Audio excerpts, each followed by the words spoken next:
5, Sam. Right. It's 1 minute to 10. Some people like timetables, Hank.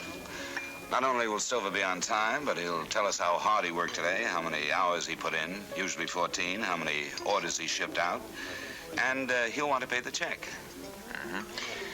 Well, I just think you lost. It's exactly 10 on the nose. So it is.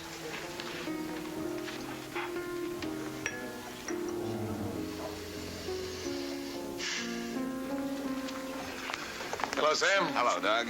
You know my associate, Hank Tabor? Hi, how are you? It's been a rough day, Sam, rough. There's your martini. Yes, I can sure use it. Shipped out over 500 pieces of merchandise today. Been at the office since 8 o'clock this morning. Should be an easier way to make a living. It's good. You seen my son? Bert? No, was I supposed to have? Yes, he's going to meet us here at 10 o'clock, Sam. He's part of it. Part of what? I'm going to build a new factory. I'm going to put Bert in charge of it. I want you to set it up. Oh. Yeah, you should have seen his face when I told him about it. Kid was so excited he could hardly talk. I sent him home early. What time have you got? I got about a couple of minutes after 10. Bert's very dependable, Tabor. He's been working for me for over 2 years now, and he's never been late, not once. You know how most of these hip kids are today, not Bert. He's a fine boy, isn't he, Sam? He's got his feet on the ground. Bert. Bert, what's the matter with you? You are the matter with me.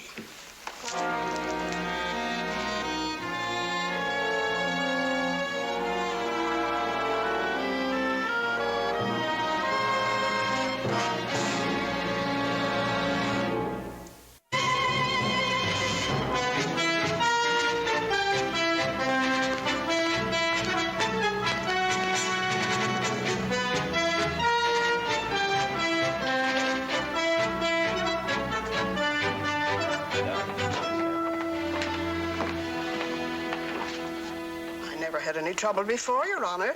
And I've been in business for 30 years. And I'm no quack. I'm good at it. Relax, Doug. I don't like courtrooms. You mean to say you've been telling fortunes in this city for 30 years and never had any trouble with the law till now? I wasn't working here, Judge. I just came from Vegas. If I'd known what was going to happen, I would have stayed right where I was. Obviously, you're not as good a fortune teller as you think you are. The court sentenced you to pay a $25 fine. Pay the clerk, please.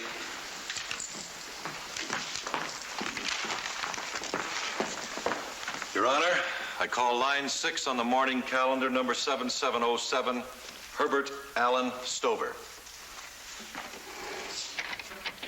Stover?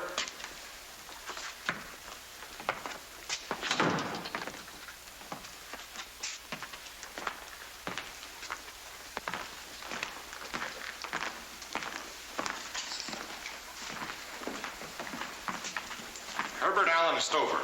Is that your true name? Yes. You'll have to speak up, young man. Are you represented by counsel?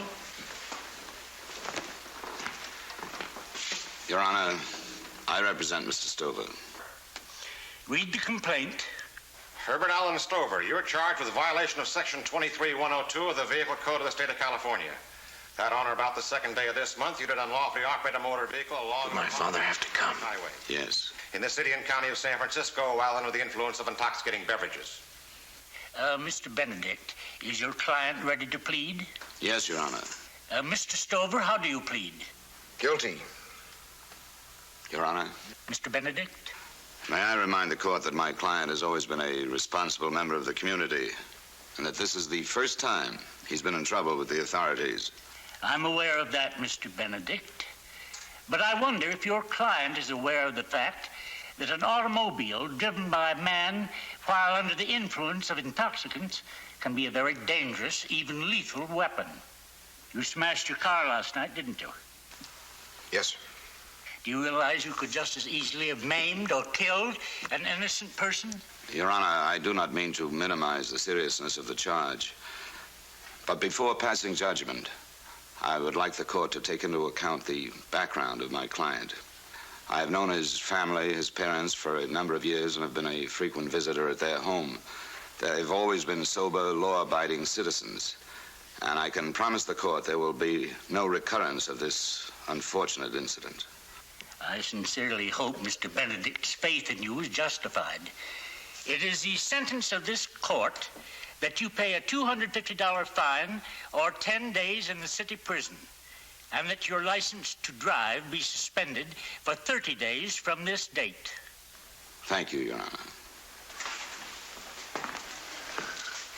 How are you, Bert? Okay. What do I pay the fine? Dad, you don't have to. You have $250, honey? No. Then I have to, right? The clerk, right over there.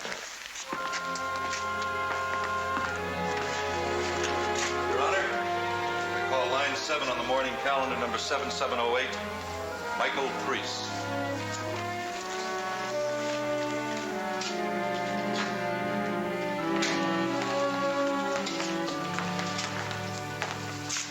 Dad, Forget it. It could have been a lot worse. Sam, how much? Oh, we can discuss that later. No, I want to send you a check. $500 be enough? Oh, that's more than enough. Remind me to send the barrister a check for $500. I'll call you tomorrow, Sam. Right. My son, the alcoholic. Come on, I'll take you home.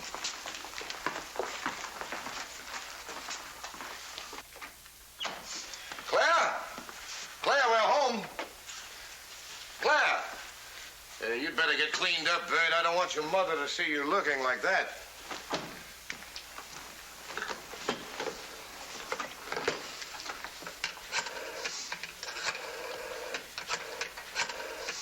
Dad, why did I do it? Why? How would I know why? You know, this is the first time I've been in a courtroom in 4 years. I'm sorry about that. You should be. But those things happen. You were excited about your new job, the new plant. The head shrinkers call it anxiety. I suppose it's normal enough. Forget it. You throw a drink in your father's face, you just don't forget about it. Hello, this is Miss Stover. Will you get my secretary out of the powder room, tell her I'd like to talk to her? I've been waiting for you to say something about that. I didn't tell your mother. Julia, what have you got for me? No. I ordered 10 dozen. That's all I'll accept. No, tell him I can't possibly see him today. Anything else? Right, I'll be there in about a half hour. Get Richards and Wilson. Tell them to be in my office. Right. All right.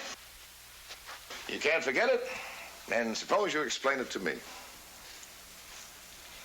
I wish I could, Dad. I had no reason. Sure, I'm anxious. Anybody would be, but getting smashed like that. You want to analyze it, then we'll analyze it. Why does a boy who rarely takes a drink, who's as bright as they come, who works like a tiger, who's got a loving mother and father, who thinks he's intelligent and capable enough to take over a factory, why does a kid like this take a glass of whiskey and throw it in his father's face? I don't know. Maybe I deserved it. Maybe I've been a lousy father. When I put you through college, got you educated, was that bad? When I took you into the firm, was that bad? No. Well, then you'd better come up with something. You're the one who wants to keep talking about it. Bert, are you all right? Yeah, I'm all right, Ma. He's all right, Claire. Bert, suppose you run upstairs and get a shave and a shower. We're due at the office. He looks so tired. I don't think he should go to the office today. Maybe you're right, Claire. Take the day off, kid. You've probably got a hangover the size of an elephant. I can handle the meeting. No, I got things to do, Dad. Just give me a minute and I'll be right with you. Right. Bert, please. We'll talk about it tonight, Mother. Doug? Boy was lucky. $250 fine and his license suspended for 30 days. It could have been much worse, so stop worrying about it. I'm not worrying about that. I'm worrying about you. What happens to a father when a son loses respect for him? What kind of nonsense is that? Can't you see what's been happening? Look at him. Look at yourself. The past 4 years. Forget it. That's over and done with. I don't want to talk about it. It's not over and done with. Read page 10. Joseph Martinson is back. They've arrested him.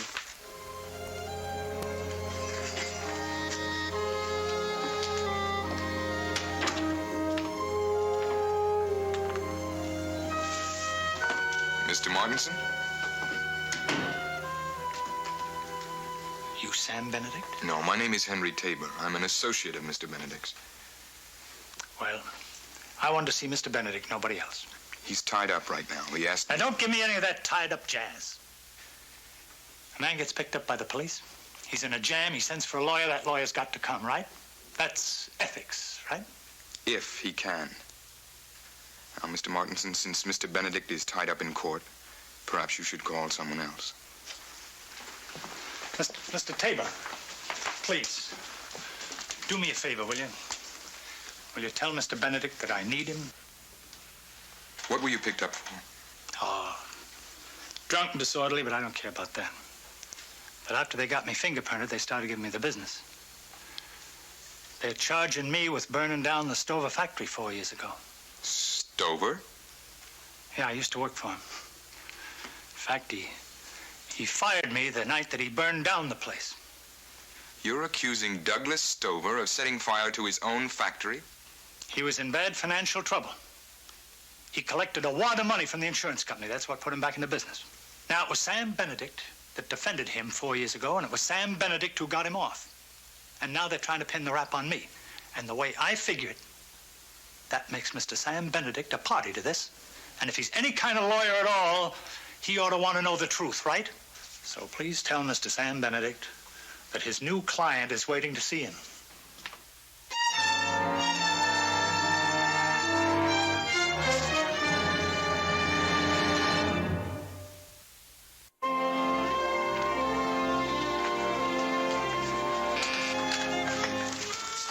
Your messages, Mr. Benedict. Thank you, Trudy. Let's see. Tell Judge Pirelli I can't have... Who are you? Cindy Wynn. Where's Trudy? Laryngitis. Home, sick. And the secretarial service sent me over. Your name's Cindy. Cindy Wynn. As in, say when. As in, say when? Yeah.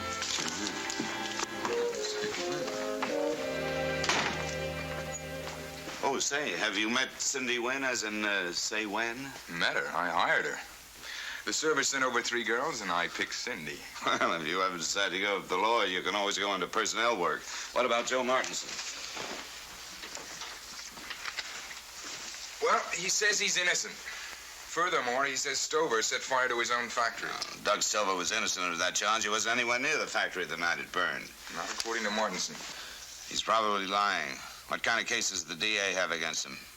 I don't know. I didn't check. See if you can find out, huh? What do you want to do about representation? Martinson wants you to defend him. Miss Say When, would you see if you can get me Doug Stover on the phone, please? We can't represent Martinson even if we wanted to. Stover's our client. If it goes to trial, he'll be one of the major witnesses against Martinson. Well, Martinson's obviously a poor man, and he is entitled to a defense. There are a lot of bright young men in the public defender's office. Did you reach Mr. Stover? He reached us, Mr. Benedict. He's in our office. Thank you so much, Miss Wynn.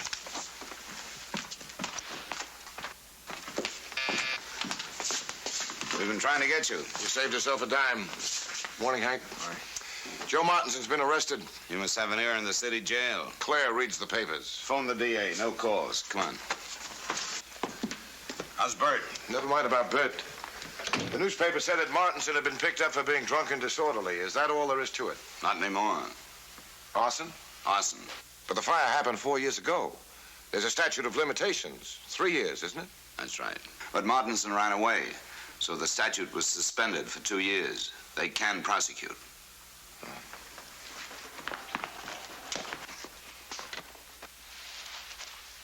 4 years ago, I sat in that courtroom and thought that everything I'd worked for was going down the drain. Everything I'd built up for myself, for Bert. It was a nightmare, every minute of it. You were the defendant then. Now you're the prosecution witness. That makes a lot of difference in a courtroom. Will it go to trial, Sam?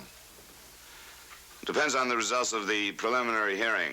You'll probably get a call from the DA's office. How soon will the hearing be? 1 week, no more. Sam, do they have much of a case against Martinson? I don't know. I'm trying to find out. Doug, don't you want this case to go to trial? All I want to know is what kind of a case they have against him. Well, if he burned your factory and you almost went to prison for it, I should think you'd want... Sam! What I want is to forget the whole thing. Maybe you do, but it doesn't work out that way. Well, then keep me out of it. I can't. Martinson threatened you when you fired him. That'll be an important part of the DA's case. If it goes to trial, you'll be called to the stand to testify. And keep it from going to trial. Well, I can't. That's strictly up to the state. What's eating you? Everything. Third last night, getting him out of jail this morning. I don't think I've spent a worse 24 hours in my entire life. Look, Sam, all I want you to do is keep me informed on this. Let me know what's happening. I'll tell your lawyer, Doug. I'll keep you informed. I've got to get back to my office. You do that. Relax. Stop worrying. Remember, you're the witness in this case, not the defendant. You let me know, Sam. I'll do that.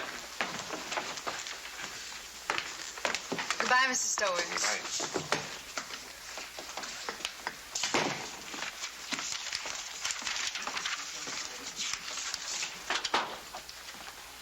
Did you get anything from the DA? 3 major points. Threats Martinson made against Stover, Martinson's fingerprints on the gasoline can, and Martinson's admission that he was there the night of the fire. He made that admission?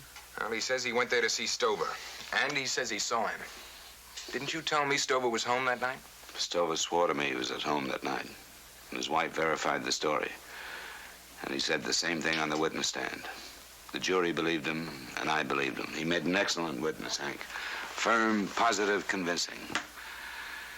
He was a little bit less convincing 2 minutes ago. I know he said he wasn't there, but I saw him. It was maybe, about 9 o'clock. I was trying to talk him into giving me my job back. Now, who are you going to believe, him or me? It'll take time to figure that out. Not much time, I'll bet. Mr. Stover can pay you a nice fat fee. I can't pay you anything. If it were a matter of money, would I be talking to you now? If you saw Stover that night, why didn't you tell the police that 4 years ago? We had an argument. He tried to kick me out. I picked up something, I hit him. The next thing I know, Mr. Stover was out cold. I panicked and took off. Where'd you go? Reno. I had some friends there. Did you know about the trial, about Stover being indicted for arson? Yes, I heard about that, but what'd you want me to do? Come back here and get hooked for an assault rap? Mr. Benedict, please handle it for me. All I'm asking is for the same kind of a break that Mr. Stover had. Stover got no special breaks. Didn't he? Mr. Stover had money. Mr. Stover could afford to hire himself a big-wheel lawyer. But what happens to schnooks like me? I'll probably get some two-bit, wet-eared, jerky kid that probably never even handled a case before. And then they send me to Q. Mr. Benedict, I didn't burn that factory. But the way it's going now, I'll end up doing time for it. Now, do you call that justice?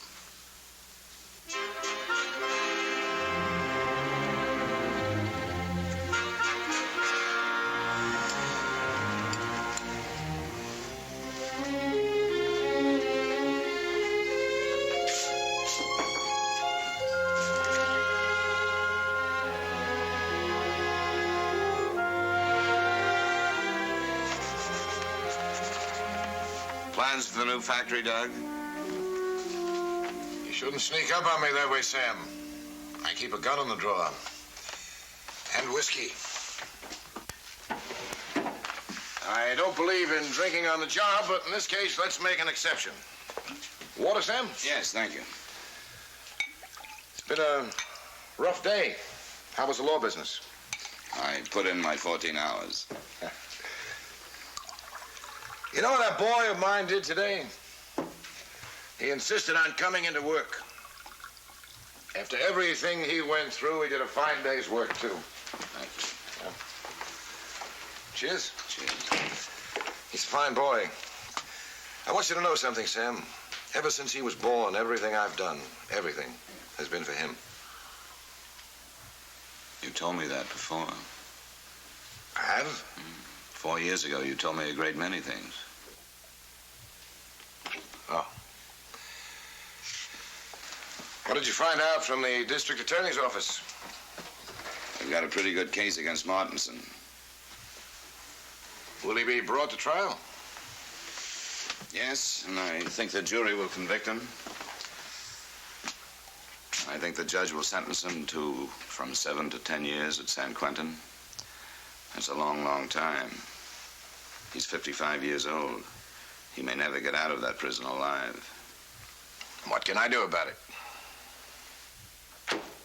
Doug, when a man walks into my office and asks me to represent him, I expect him to be honest with me. I demand the truth. Not 50% of the truth, not 99%, but the entire truth. What do you want from me, Sam?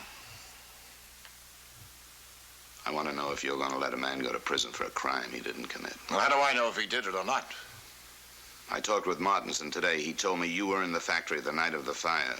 I wasn't there, Sam. I swear it. You swore that on the stand, and the jury believed you, and I believed you. Now I'm beginning to wonder.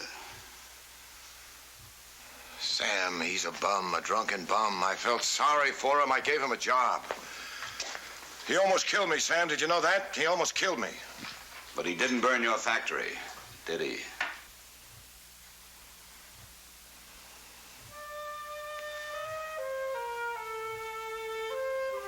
No. No.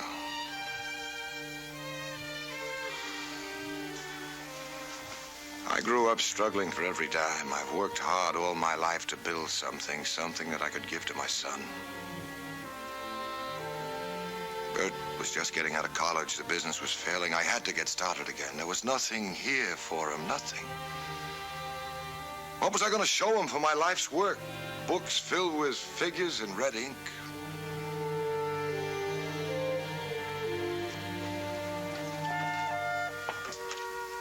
Insurance money was the only way.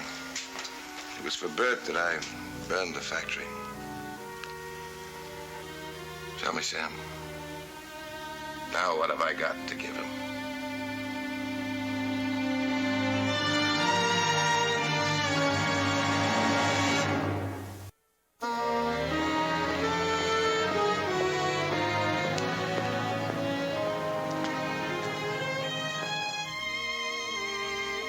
Anybody home? Hello? Hello?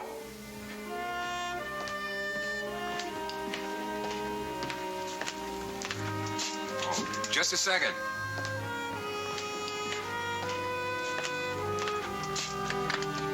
I'm looking for Mr. Samuel Benedict, the eminent attorney at law. It's pretty late, Bert. He's not here. Wait a minute. How do you know me if I don't know you? Oh, Tabor. Henry Tabor. I met you last night. Oh. Last night. Last night belongs to the dim and forgotten past. Dim and forgotten and very drunk. You mind if I sit down?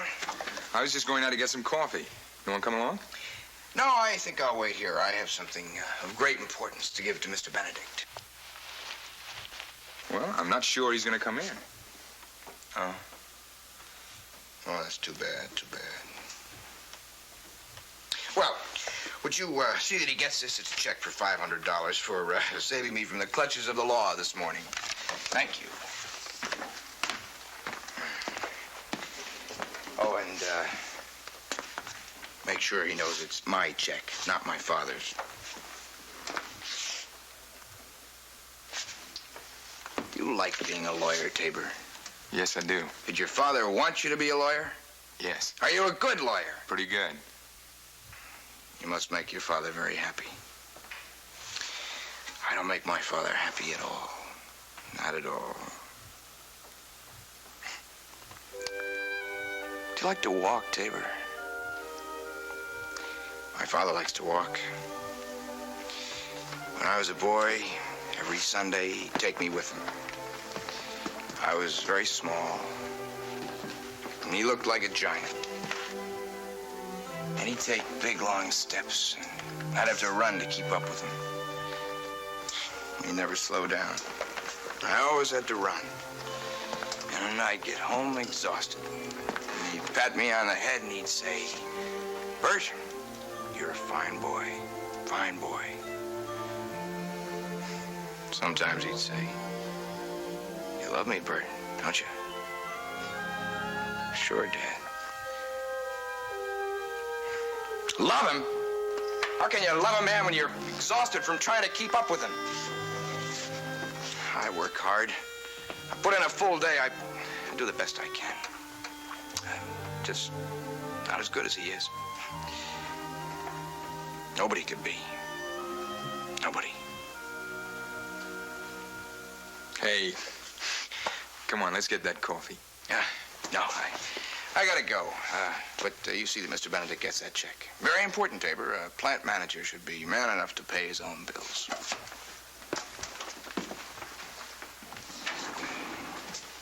Bert, what are you doing here? It's a tough day, Mr. Benedict. 14 hours, very rough. Shipped out almost 400 cases of merchandise.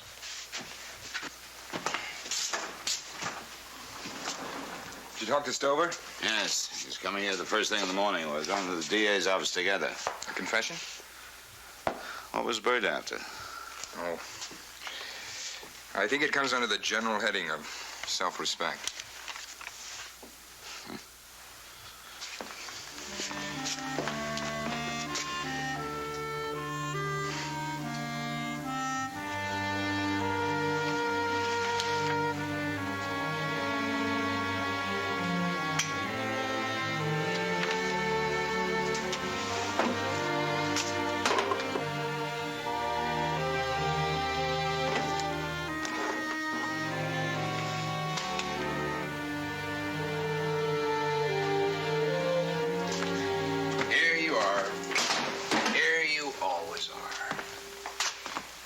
Would you be? Why did you take such long steps, Dad? Tell me. Why did you do it? Bert, what's happening to you? Me? No, I'm falling apart, bit by little bit. But not you, Father. Nothing can happen to you. You're indestructible. Nobody's indestructible, Bert. Really? I don't believe it. You don't feel any anxiety. You don't feel any worry about keeping step. You make everybody keep step with you. And that's great. That's great. You know what? Must be easy to be ahead of the pack. And you set the pace, and everybody else has to follow. It's not easy. Try it sometime. Try to keep up with you? Or get ahead of you? No. I've been thinking a lot about it. You can take the biggest steps in the world if you want to, but not me. I am pooped.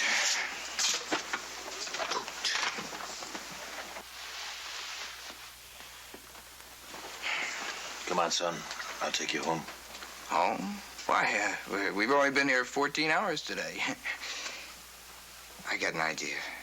Let's go for 15. Maybe we can set a record. Come on, son. Good management, efficiency. That's what we need. Good, solid management. Sober, solid management. Yes, sir. And you know, I think if we cut down on that coffee break, why, you know how long they stay out there in the coffee break? Yeah.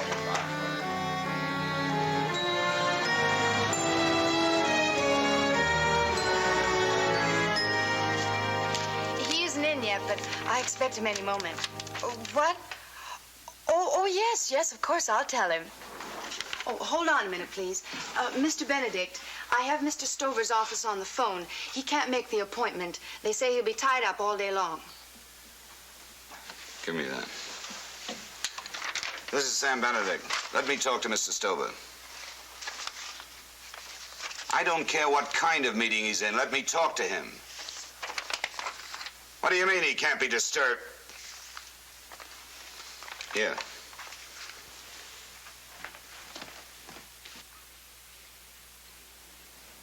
If we could push this wall here back about 10 feet, I think it'd give us more room in the shipping department. Of course, we'd be cutting down on the stock room, but I think we can afford that. Right, Bert? Come on, Bert, get with it. Do you think we can afford to cut down on the stock room or not? Whatever you say, Dad. But I want your opinion. After all, it's going to be your plant. No, it's not. What the devil do you mean by that? Yes, I told you I didn't want to talk on the phone this time, Doug. Good morning, Sam. Come right on in. Thank you.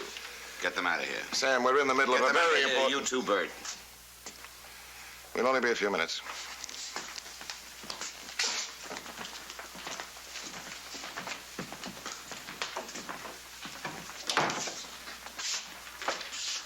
Why weren't you in my office this morning? Sam, when I spoke to you last night, I told you certain things. It was a client speaking to his lawyer. I believe it's called a privileged communication. Am I right? That's right.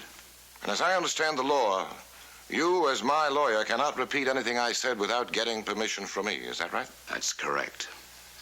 You see these? Plans for the new plant. I can't throw them away that easily. You don't dream about something for so long just to stay up all night and tell yourself to forget it. And you have no intention of going to the district attorney? That's right. Even though you know Martinson is innocent? That's right, and you can't go to him either. You were tried for this crime 4 years ago, and you were acquitted. The law says you can't be tried for the same crime again, even if you got on the witness stand and confessed you could not be punished. I know all about double jeopardy. Even though you know you'll be letting an innocent man go to the penitentiary? I know what the insurance company will do. They'll sue. They'll recover every cent they paid me. I'll be broke. I'll be out of business. And what about Martinson? Or haven't you gotten around to giving him a thought? Yes, I've thought about him. And I thought about my son, too. I'm a businessman, Sam. There's a big investment here. My son's future. What about Martinson's future? Martinson's future means nothing. In jail, out of jail, it's not worth a cent. I will not throw away my son's future for the sake of a drunken bum who's never done a worthwhile thing in his life. Sure, he's a drunken bum, and maybe he'll always be a drunken bum. And maybe your selfish motives are understandable, but what about your son? What will he think of you when he finds out the truth? He has nothing to say about it. He'll never have anything to say about it. Don't you think he's entitled to an opinion? He has an opinion. His father is the greatest thing on the face of this earth. That's what he thinks, and that's what he's going to go on. And what will you be thinking? Don't forget, it doesn't end here in this office, Doug. It doesn't end that easily. You're still going to have to go to court and face a jury. And every lie you tell will help send an innocent man to San Quentin. Leave me alone. I mean it, Sam. Leave you alone? I haven't even begun to bother you. I'm involved in this. I defended you 4 years ago, and you were acquitted. If Martinson goes to prison, it'll be on my conscience, if not on yours. So let's get one thing clear. I'm going to defend Martinson. That's right. So remember, every lie you intend to tell on that witness stand, I'll be cross-examining you.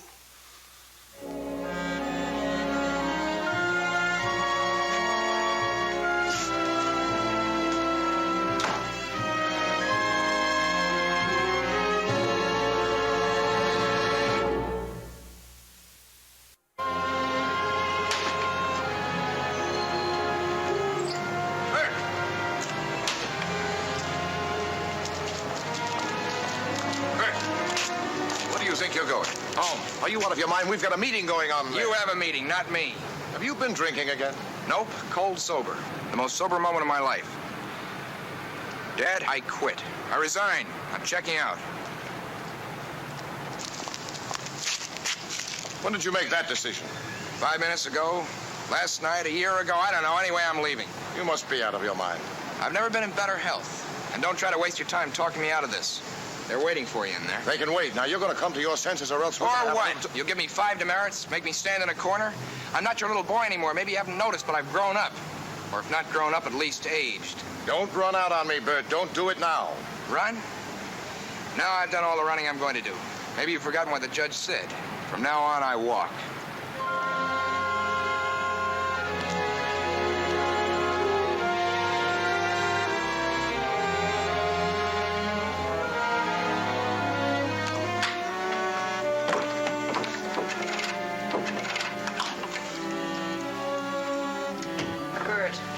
Why I didn't think of this sooner amazes me. It really amazes me. 24 years old and still living with your parents. Incredible. Your father says you... Sure. Father said move out when you get married. That's soon enough. Father had something to say on every subject, didn't he? You're not doing him justice, Bert. Justice? How can anybody do him justice?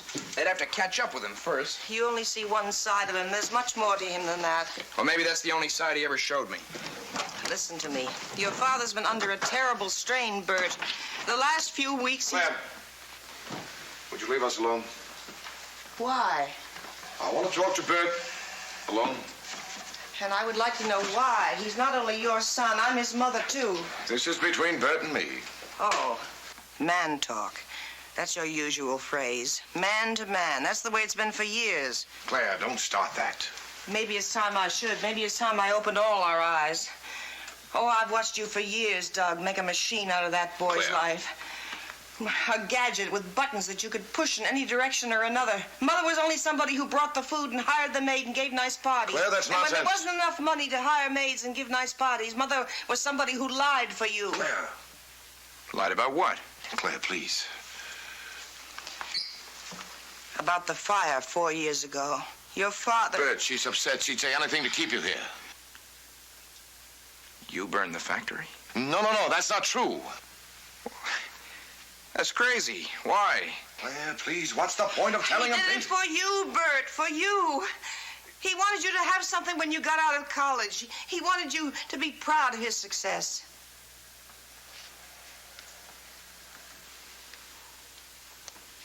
What did I care how much money he had? Did I ask him for a job? Did I? It was your idea. You wanted me to be manager of the plant. Why couldn't you leave me alone? Why couldn't you let me make my own decisions, my own mistakes? Did you have to run my life? It's a good job with good pay. Something to be ashamed of. Is that running your life? What good job? Being your yes man, your lackey, and the pay. I had to give you my life. You wouldn't settle for anything less.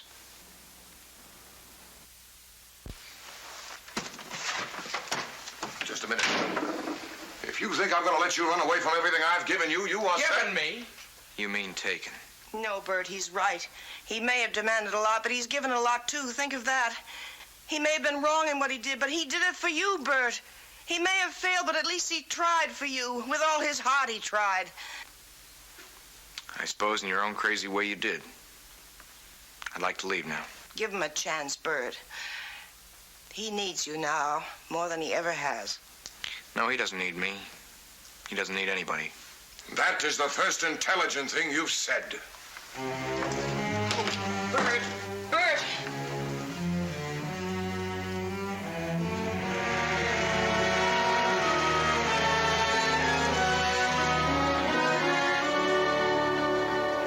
Sam! Hello, Barney. Ready for battle? Say, you look pretty chipper for a fellow who's had to hunt down 5 witnesses in 2 days. I feel great, just great. My wife just presented me with a 6-pound boy. Hey, Barney! Congratulations. Thank you. That's wonderful. Thanks. Congratulations. Will you have a cigar, gentlemen? Oh, thank you. Thank you. See you inside. Hello, Claire. Come on over here. Sam, I wanted to tell you how sorry I am. For whom? Everyone, Sam. I don't want you to be sorry, Claire. What I want is the truth. Do you think I'll get it from Doug? I don't know. Sam, Bert's gone. Gone. He left the house 3 days ago. We haven't seen him since. Does he know about all this? Yes, I told him. What's going to happen to Doug? I don't know. If he perjures himself, he may get away with it. If he tells the truth, he can't be convicted. But the insurance company will be after his scalp. Then he can't win either way, can he? Depends on what you call winning. If only Bert hadn't left him, perhaps. Well, sooner or later, Bert's going to have to stand on his own. Are you coming with me, Claire? Of course.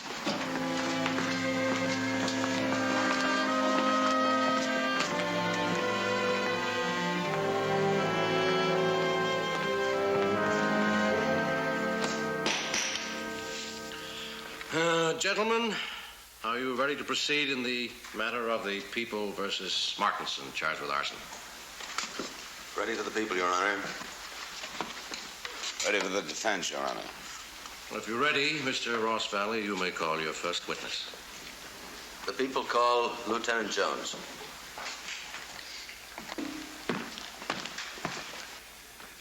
The attempts to disguise the origin of the fire were extremely crude and easily detectable by normal investigative procedure. Then there is no question in your mind but that this fire was of an incendiary nature. None at all. Thank you, Lieutenant Jones. Your witness. No questions, Your Honor.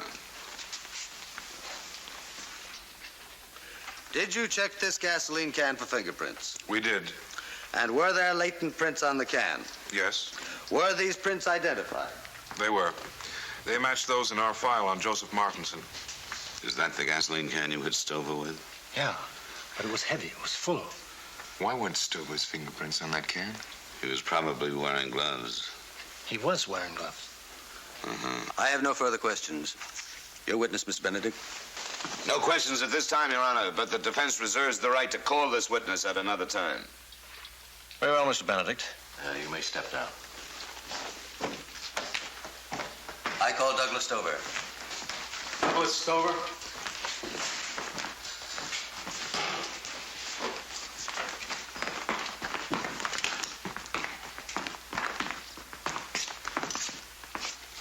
Raise your right hand, please. Your right hand, please. Do you solemnly swear the testimony you are about to give in the cause pending before this court is the truth, the whole truth, and nothing but the truth? I do. You'll have to speak up, Mr. Stover. I do.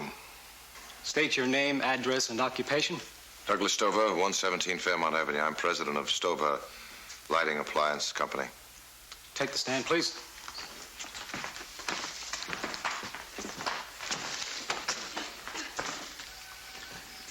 Mr. Stover, will you look at the accused, please? Do you know him? Yes, he worked for me in the shipping department. Would you say, Mr. Stover, that he was a satisfactory employee? No? Would you then say that he was unsatisfactory? Yes. In what way, Mr. Stover, was he unsatisfactory? Well, in many ways. Was he habitually drunk? Yes. When he was drunk, did he become abusive? Yes. Violent? Yes. And capable of impulsive and unpredictable actions?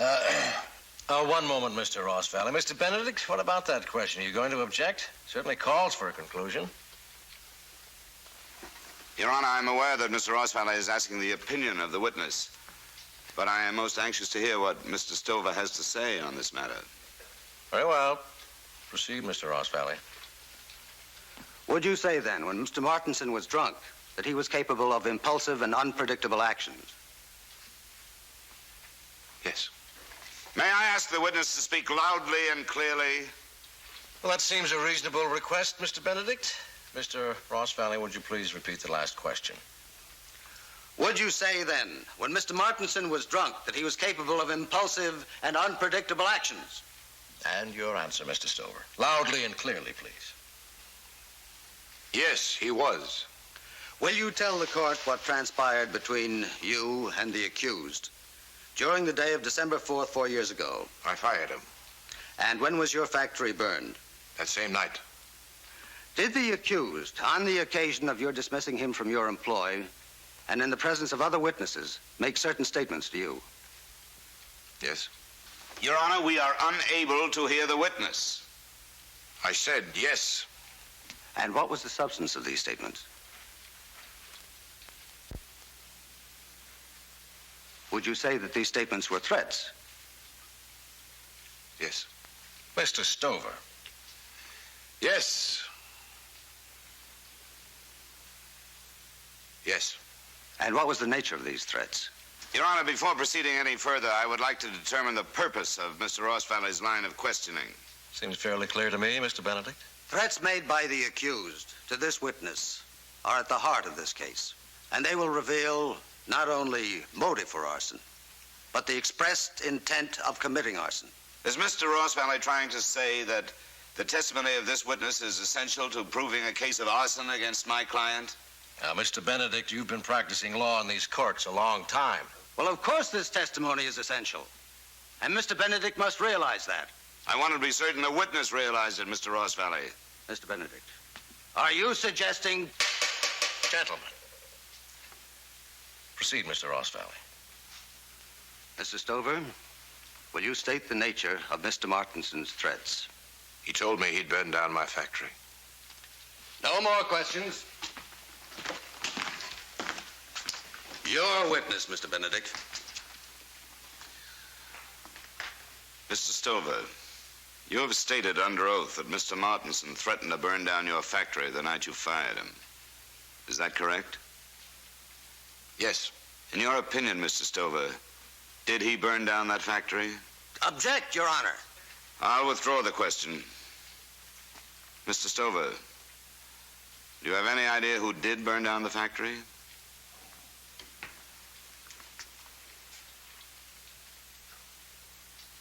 Mr. Stover, you haven't answered my question. Do you have any idea who did burn down the factory? Will you please answer the counsel's question? I withdraw the question, Your Honor, and at this time, I would like to request a 5-minute recess. For what purpose? I believe it will expedite this hearing. In favor of that, we stand recessed for 5 minutes. Hank, will you get a hold of Bert and Mrs. Stover and bring them to the consultation room? Yes. Come on, let's talk. What's he going to do? Pressure my witness? It looks like it, Morty.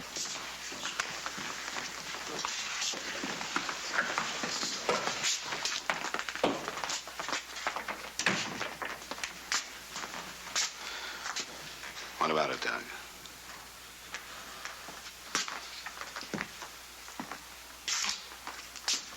Do we hammer in that last nail? Whatever happens to Martinson, he deserves. I'm not talking about Martinson. I'm talking about your son.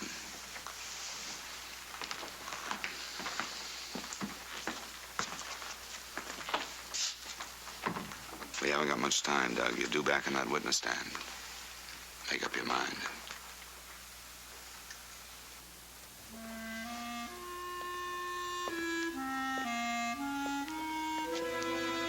Doug, are you going to let that man be convicted? I wanted you to love me, Bert. That's all I ever wanted. But you couldn't. We couldn't even talk to each other, not really. I thought if I gave you things, did things for you. But I was wrong. I was so very wrong. I'm not a bad man, Bert. Try to believe that. How could I believe that you are? I love you. Thanks, son.